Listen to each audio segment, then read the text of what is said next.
Hi everyone, it's Gina from Gina K Designs and welcome back to another 5-minute card video. Today I'm going to show you the Emboss Resist technique using these beautiful snowflakes from the Blizzard stamp set that comes in the new Holiday Cheer card kit. I'm going to begin by using some Masking Magic strips. Now Masking Magic is a great way to create a border.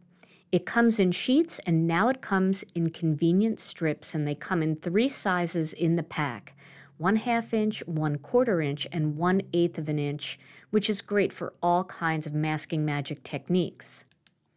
The ones that I'm using here are the 1/4 inch strips, and I'm trying to make sure that I get them right to the edge of the cardstock. This way, when I do my ink blending, it's not going to get on the edge.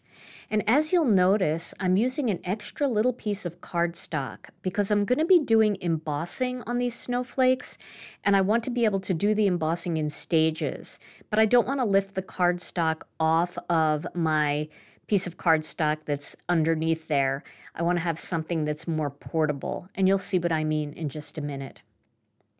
So once those are all in place, it's going to be time to stamp, and I'm using this beautiful Blizzard stamp set. I absolutely love these snowflakes. They are great for so many techniques. I'm using the Gina K Designs Embossing and Watermark Ink, and instead of using the Misty, I'm using an acrylic block. Now you can use the Misty for this, but when you're using embossing and watermark ink, it usually leaves a very good impression the very first time, even when you're using the stamps for the first time. So this big snowflake image is going to go right into the center of my piece of cardstock. I'm not worried if any parts overlap onto the masking magic. In fact, in all of the other cases, the snowflakes will overlap. I'm putting embossing powder on this one first so I can see where it is. It's much easier to see it when it's got the powder on it. Now I know this is difficult to see on camera, but once I start ink blending, you'll be able to see where all of these snowflakes ended up. Now I'm using a medium-sized snowflake on the top right and the bottom left-hand corners, and then I've chosen a different one and I'm stamping that one at the top left and the bottom right-hand corner. I really want this to look mixed up as much as possible. There are lots of different snowflake choices in here, and that's great because you can make such beautiful snowy backgrounds. Now again, I'm going to put embossing powder on these 4 snowflakes so I can see where they are, and then I'm going to go in with the tinier snowflakes to just fill in around the edges. So I've already used one tiny one, and then I'm going to finish out with another tiny one just in a couple areas that looked like they needed something. And then I put powder on this, and now I'm ready to use my heat tool. Now one little tip here, make sure when you're using your heat tool that you heat not just inside the masking magic, but you also heat on the masking magic and any powder that is sitting outside of the masking magic.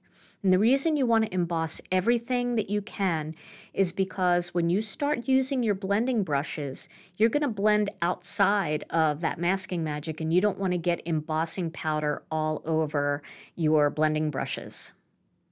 So my first color here is Wild Wisteria, and I'm just doing 3 areas, one on the top, one coming in from the side, and then one on the opposite corner at the bottom. And you can see the beautiful image starting to peek through.